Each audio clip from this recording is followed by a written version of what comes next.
ನಮಸ್ಕಾರ ಕದಂಬ ನ್ಯೂಸ್ಗೆ ಸ್ವಾಗತ. ನಾನು ಸೋನಿಕಾ ಸುದೇಶ್. ಮೊದಲಿಗೆ ಮುಖ್ಯಾಂಶಗಳು.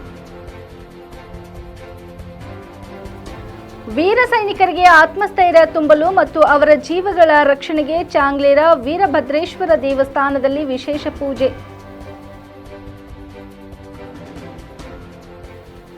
ಭಯ ಉತ್ಪಾದನೆಯ ವಿರುದ್ಧ ಭಾರತೀಯ ಸೇನೆ ಸಮರ, ರಾಜ್ಯ ಸರ್ಕಾರದಿಂದ ತಿರಂಗ ಯಾತ್ರೆ. ನಮ್ಮ ನಾಯಕ ಹೇಳಿ ಮೋದಿ ಹೆಸರು ಹೇಳುವುದಕ್ಕೂ ಹೆದರುತ್ತಿದ್ದಾರೆ. ತಮ್ಮ ಪ್ರಧಾನಿ ವಿರುದ್ಧವೇ ಗುಡುಗಿದ ಪಾಕ್ ಸಂಸದ. ಸುದ್ದಿಯ ವಿವರಗಳು. ವೀರ ಸೈನಿಕರಿಗೆ ಆತ್ಮಸ್ಥೈರ್ಯ ತುಂಬಲು ಮತ್ತು ಅವರ ಜೀವಗಳ ರಕ್ಷಣೆಗೆ ಚಾಂಗ್ಲೇರ ವೀರಭದ್ರೇಶ್ವರ ದೇವಸ್ಥಾನದಲ್ಲಿ ವಿಶೇಷ ಪೂಜೆ. ಭಾರತದ ತಂಟೆಗೆ ಬಂದರೆ ಏನಾಗಲಿದೆ ಎಂಬುದನ್ನು ನಮ್ಮ ಸೈನಿಕರು ತೋರಿಸಿದ್ದಾರೆ.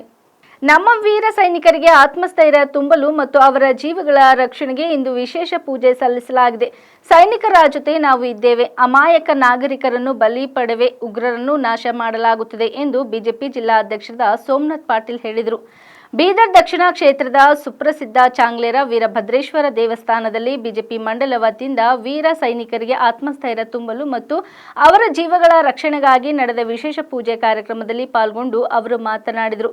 ಜಮ್ಮು ಕಾಶ್ಮೀರ ಪಹಲ್ಗಾಮ್ ದಾಳಿಗೆ ಪ್ರತೀಕಾರವಾಗಿ ಭಾರತದ ಸೇನೆ ಆಪರೇಷನ್ ಸಿಂಧೂರ್ ಕಾರ್ಯಾಚರಣೆ ಮುಖಾಂತರ ಪಾಕಿಸ್ತಾನದೊಳಗೆ ನುಗ್ಗಿ ಭಯ ಉತ್ಪಾದಕರ 9 ಪ್ರಮುಖ ನೆಲೆಗಳನ್ನು ಧ್ವಂಸಗೊಳಿಸಿ ಶತ್ರು ರಾಷ್ಟ್ರ ಮಾತ್ರವಲ್ಲ ಇಡೀ ವಿಶ್ವಕ್ಕೆ ತನ್ನ ಶಕ್ತಿ, ಸಾಹಸ, ಸಾಮರ್ಥ್ಯ ಹಾಗೂ ಪರಾಕ್ರಮ ತೋರಿಸಿಕೊಟ್ಟಿದೆ. ಏಪ್ರಿಲ್ 22ರಂದು ಪಹಲ್ಗಾಮ್ ದಾಳಿಯಲ್ಲಿ ಅಮಾಯಕ 27 ಪ್ರವಾಸಿಗರನ್ನು ಕ್ರೂರವಾಗಿ ಹತ್ಯೆಗೈದ ಭಯೋತ್ಪಾದಕರ ವಿರುದ್ಧ ಕಠೋರ ಕ್ರಮ ಕೈಗೊಳ್ಳುವುದು ನಿಶ್ಚಿತ ಎಂದು ಪ್ರಧಾನಿ ನರೇಂದ್ರ ಮೋದಿ ಘೋಷಿಸಿದ್ದರು. ನುಡಿದಂತೆ ನಡೆದು ತೋರಿಸಿದ್ದಾರೆ ಎಂದರು. ಭಾರತದ ಸೇನಾ ವಿಮಾನಗಳು ಪಾಕಿಸ್ತಾನದೊಳಗೆ ನುಗ್ಗಿ ಉಗ್ರರ ಭೇಟಿಯಾಡಿದೆ. ಉಗ್ರರನ್ನು ಬೇರು ಸಮೇತ ಕಿತ್ತೆಗೆಯಲು ಕೇಂದ್ರ ಸರ್ಕಾರ ಸಜ್ಜಾಗಿದೆ. ಉಗ್ರರ ದಮನ ಪಾಪಿಗಳ ಸರ್ವನಾಶ ಈಗ ನಿಶ್ಚಿತವಾಗಿದೆ. ಉಗ್ರರ ರಕ್ಷಕ ಪಾಕಿಸ್ತಾನಕ್ಕೂ ಸಹ ತಕ್ಕ ಪಾಠ ಸಿಗಲಿದೆ. ಕೇಂದ್ರ ಸರ್ಕಾರ ಭಾರತೀಯ ಸೇನೆಗೆ ಸೆಲ್ಯೂಟ್ ಹೇಳುವೆ. ನಮ್ಮ ಸೇನೆ ನಮ್ಮ ಹೆಮ್ಮೆ ಎನಿಸಿದೆ. ಹೀಗಾಗಿ ಜಿಲ್ಲೆಯ ಎಲ್ಲ ತಾಲೂಕಾ ಮಟ್ಟದಲ್ಲಿ ವಿಶೇಷ ಪೂಜೆ ಸಲ್ಲಿಸಲಾಗುತ್ತದೆ ಎಂದು ನುಡಿದರು. ಬಿಜೆಪಿ ಬೀದರ್ ದಕ್ಷಿಣ ಮುಖಂಡರು, ಕಾರ್ಯಕರ್ತರು ಎಲ್ಲರೂ ಸೇರಿ ಭಗವಂತ ಭಾರತೀಯ ಸೈನ್ಯಕ್ಕೆ ಮತ್ತಷ್ಟು ಶಕ್ತಿ ಅನುಗ್ರಹಿಸಲಿ ಎಂದು ಚಾಂಗ್ಲೇರ ವೀರಭದ್ರೇಶ್ವರ ದೇವರಿಗೆ ವಿಶೇಷ ಪೂಜೆ ಸಲ್ಲಿಸಿ ಪ್ರಾರ್ಥಿಸಿದರು.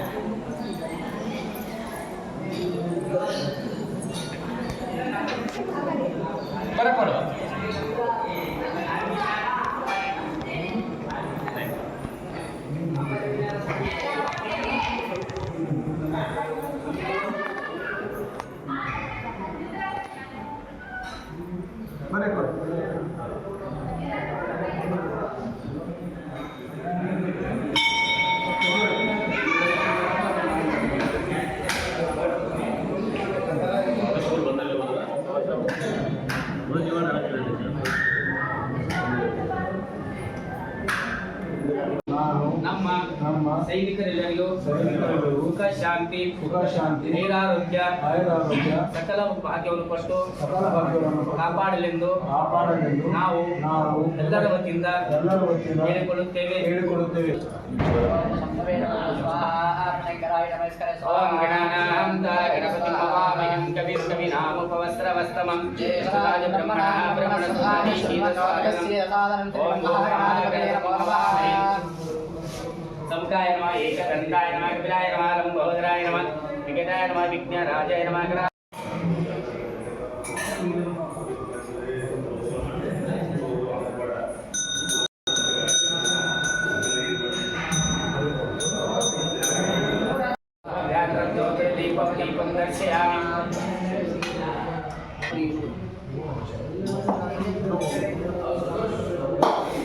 ಭಾರತೀಯ ಸೈನಿಕರಿಗೆ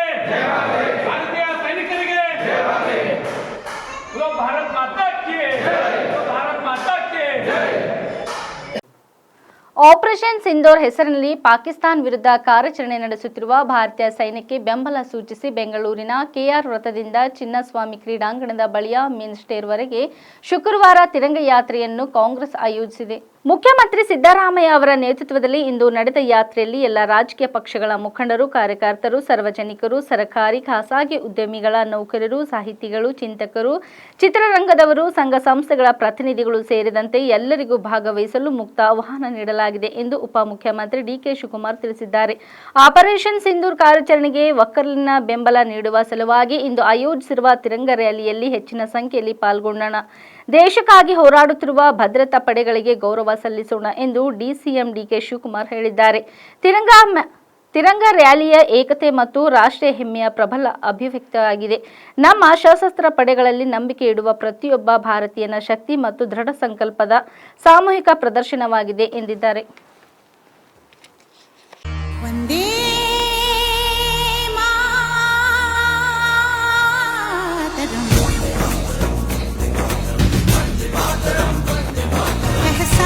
थोड़ा तो जगाए अपने दिलों में हम,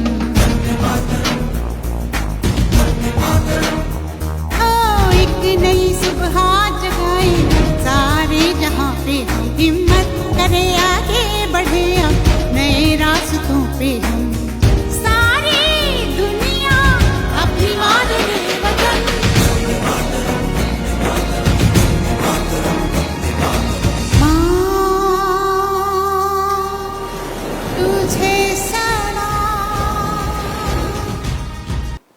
ಪಾಕಿಸ್ತಾನದೊಂದಿಗೆ ನಡೆಯುತ್ತಿರುವ ಕದನ ಉದ್ವಿಗ್ನ ಪರಿಸ್ಥಿತಿ ಮಧ್ಯ ರಕ್ಷಣಾ ಸಚಿವ ರಾಜನಾಥ್ ಸಿಂಗ್ ಅವರು ಇಂದು ಶುಕ್ರವಾರ ಬೆಳಗ್ಗೆ ಸೌತ್ ಬ್ಲಾಕ್ನಲ್ಲಿ ಭೂಸೇನೆ, ನೌಕಾಪಡೆ ಮತ್ತು ವಾಯುಪಡೆಯ ಮುಖ್ಯಸ್ಥರೊಂದಿಗೆ ಉನ್ನತ ಮಟ್ಟದ ಸಭೆ ನಡೆಸಿದ್ದಾರೆ. ಈ ಸಂದರ್ಭದಲ್ಲಿ ಭಾರತೀಯ ಸಶಸ್ತ್ರ ಪಡೆಗಳ ಮುಖ್ಯಸ್ಥರು ಗಡಿಯಲ್ಲಿ ಇತ್ತೀಚಿನ ಬೆಳವಣಿಗೆಗಳು ಮತ್ತು ಕಾರ್ಯತಂತ್ರದ ಕುರಿತು ರಾಜನಾಥ್ ಸಿಂಗ್ ಅವರಿಗೆ ವಿವರಿಸಿದ್ದಾರೆ. ನಿನ್ನೆ ರಕ್ಷಣಾ ಸಚಿವರು ಆಪರೇಷನ್ ಸಿಂಧೂರ್ ಅಡಿಯಲ್ಲಿ ತೆಗೆದುಕೊಂಡ ಮಿಲಿಟರಿ ಕ್ರಮದ ಬಗ್ಗೆ ವಿರೋಧ ಪಕ್ಷದ ನಾಯಕರಿಗೆ ವಿವರಿಸಲು ಕೇಂದ್ರ ಸರ್ಕಾರ ಕರೆದಿದ್ದ ಸರ್ವಪಕ್ಷ ಸಭೆಯನ್ನು ಉದ್ದೇಶಿಸಿ ಮಾತನಾಡಿದರು. ಇದನ್ನು ಇತ್ತೀಚಿನ ವರ್ಷಗಳಲ್ಲಿ ಅತ್ಯಂತ ವಿಸ್ತಾರವಾದ ಭಯೋತ್ಪಾದನಾ ನಿಗ್ರಹ ಕಾರ್ಯಾಚರಣೆಗಳಲ್ಲಿ ಒಂದೊಂದು ಅವರು ಬಣ್ಣಿಸಿದರು.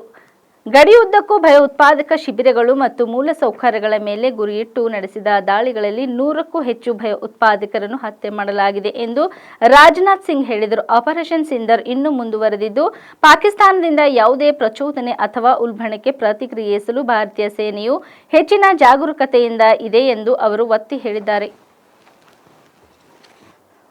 ನಮ್ಮ ನಾಯಕ ಹೇಳಿ ಭಾರತದ ಪ್ರಧಾನಿ ಮೋದಿ ಹೆಸರು ಹೇಳುವುದಕ್ಕೂ ಹೆದರುತ್ತಿದ್ದಾರೆ ಎಂದು ಪಾಕ್ ಪ್ರಧಾನಿ ಶಹಬಾಜ್ ಶರೀಫ್ ವಿರುದ್ಧ ಸಂಸದ ಶಾಹಿದ್ ಖಟಕ್ ಗುಡುಗಿದ್ದಾನೆ.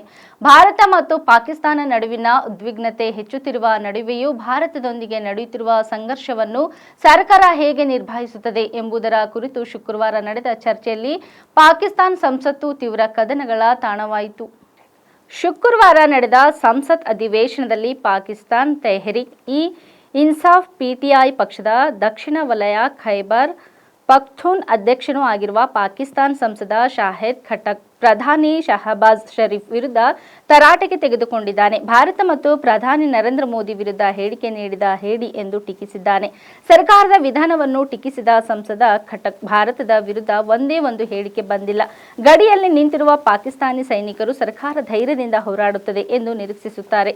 ನಮ್ಮ ನಾಯಕ ಮೋದಿ ಹೆಸರನ್ನು ಸಹ ಉಚ್ಚರಿಸಲಾಗದ ಹೇಡಿ ಗಡಿಯಲ್ಲಿ ಹೋರಾಡುವ ಸೈನಿಕನಿಗೆ ನೀವು ಯಾವ ಸಂದೇಶವನ್ನು ನೀಡುತ್ತಿದ್ದೀರಿ ಎಂದು ಪಾಕ್ ಪ್ರಧಾನಿ ವಿರುದ್ಧ ವಾಗ್ದಾಳಿ ನಡೆಸಿದ್ದಾನೆ. इनका पता नहीं कौन सा कायद, वो इंडिया के इन मामलात के ऊपर एक स्टेटमेंट नहीं आई. जनाब डिप्टी स्पीकर साहब, मुझे टीपू सुल्तान के वो एक कॉल याद आ रहा है कि अगर एक लश्कर जिसका सरदार शेर हो और उसके साथ लश्कर में गीदड़ हो तो वो शेरों की तरह लड़ते हैं. अगर शेरों का लश्कर उसका सरदार गीदड़ हो तो वो नहीं लड़ सकते, वो जंगे हार लेते हैं. इस वक्त बॉर्डर पे खड़ा वो फौजी जो हमसे तवक्को रखता है कि हमारा लीडर जो कौमी लीडर होता है या जो वजीर आजम होता है वो आईना होता है, वो फेस होता है, उसकी तवक्को है कि हमारी सियासी क़यादत वो दलेरी के साथ मुकाबला करेगी. जी वाइंड अप करें, जुम्मे का टाइम है. आखिरी 2 मिनट दे जी. लेकिन जब आपका वजीर आजम, जब आपका लीडर बुज़दिल हो, वो मोदी का नाम ना ले सके, उसको आप क्या पैगाम दे रहे बॉर्डर पे लड़ने वाले. ಆಪರೇಷನ್ ಸಿಂಧೂರ್ ಬೆನ್ನಲ್ಲೇ ದೇಶದ ಗಡಿಯಲ್ಲಿ ಉದ್ವಿಗ್ನ ವಾತಾವರಣ ನಿರ್ಮಾಣ ಆಗಿದೆ. ಈ ಹಿನ್ನೆಲೆಯಲ್ಲಿ ಕರ್ನಾಟಕದಲ್ಲೂ ಎಚ್ಚರಿಕೆ ಕ್ರಮಗಳನ್ನು ಕೈಗೊಳ್ಳಲು ಸರ್ಕಾರ ಮತ್ತು ಗೃಹ ಇಲಾಖೆ ಮುಂದಾಗಿದೆ. ಈ ನಿಟ್ಟಿನಲ್ಲಿ ರಾಜ್ಯದಲ್ಲಿರುವ ಭಯೋತ್ಪಾದಕರ ಸ್ಲೀಪರ್ ಸೆಲ್ಗಳ ಮೇಲೆ ನಿಗಾ ಇಡಲು ಪೊಲೀಸ್ ಇಲಾಖೆಗೆ ಕಟ್ಟುನಿಟ್ಟಿನ ಸೂಚನೆ ನೀಡಲಾಗಿದೆ. ಗಡಿಯಲ್ಲಿ ಯುದ್ಧದ ಪರಿಸ್ಥಿತಿ ನಿರ್ಮಾಣ ಆಗಿರುವ ಹಿನ್ನೆಲೆಯಲ್ಲಿ ರಾಜ್ಯದಲ್ಲಿರುವ ಭಯೋತ್ಪಾದಕರ ಸ್ಲೀಪರ್ ಸೆಲ್ಗಳು ಸಕ್ರಿಯವಾಗುವ ಆತಂಕ ಇದೆ. ಸೂಕ್ಷ್ಮ ಪರಿಸ್ಥಿತಿಯನ್ನು ಉಪಯೋಗಿಸಿಕೊಂಡು ಭಯೋತ್ಪಾದಕ ಕೃತ್ಯ ಎಸಗುವ ಸಾಧ್ಯತೆ ಇದೆ. ಈ ಹಿನ್ನೆಲೆಯಲ್ಲಿ ಪೊಲೀಸ್ ಇಲಾಖೆ ಇಂತಹ ಸ್ಲೀಪರ್ ಸೆಲ್ಗಳ ಮೇಲೆ ನಿಗಾ ಇಡುವಂತೆ ಸೂಚನೆ ನೀಡಲಾಗಿದೆ. ರಾಜ್ಯದಲ್ಲಿ ಭಯೋತ್ಪಾದನಾ ಚಟುವಟಿಕೆಗಳನ್ನು ನಡೆಸಿದ್ದ ಆರೋಪದಲ್ಲಿ ಈ ಹಿಂದೆ ಕೆಲವರನ್ನು ಬಂಧನಕ್ಕೆ ಒಳಪಡಿಸಲಾಗಿತ್ತು. ಸೂಕ್ತ ಸಾಕ್ಷ್ಯಾಧಾರಗಳಿಲ್ಲದೆ ಕೆಲವರು ಜೈಲಿನಿಂದ ಬಿಡುಗಡೆಯಾಗಿದ್ದಾರೆ. ಇನ್ನು ಜೈಲಿನಲ್ಲಿ ಇರುವ ದುಷ್ಕರ್ಮಿಗಳು ತಮ್ಮ ನೆಟ್ವರ್ಕ್ ಜಾಲವನ್ನು ಇಂತಹ ಸಂದರ್ಭದಲ್ಲಿ ಸಕ್ರಿಯಗೊಳಿಸುವ ಸಾಧ್ಯತೆ ಇರುತ್ತದೆ. ಹೀಗಾಗಿ ಪೊಲೀಸ್ ಇಲಾಖೆ ಹಾಗೂ ಗುಪ್ತಚರ ಇಲಾಖೆಗೆ ಗೃಹ ಸಚಿವ ಡಾಕ್ಟರ್ ಜಿ ಪರಮೇಶ್ವರ್ ಅವರು ಕಟ್ಟುನಿಟ್ಟಾದ ಸೂಚನೆಗಳನ್ನು ನೀಡಿದ್ದಾರೆ. ಇಲ್ಲಿವರೆಗೆ ಸುದ್ದಿ ಕೊಟ್ಟಿದ್ದು ನಾನು ಸೋನಿಕಾ ಸುದೇಶ್. ಮುಂದಿನ ಸುದ್ದಿಯೊಂದಿಗೆ ಮತ್ತೆ ಭೇಟಿಯಾಗೋಣ. ವಂದನೆಗಳು.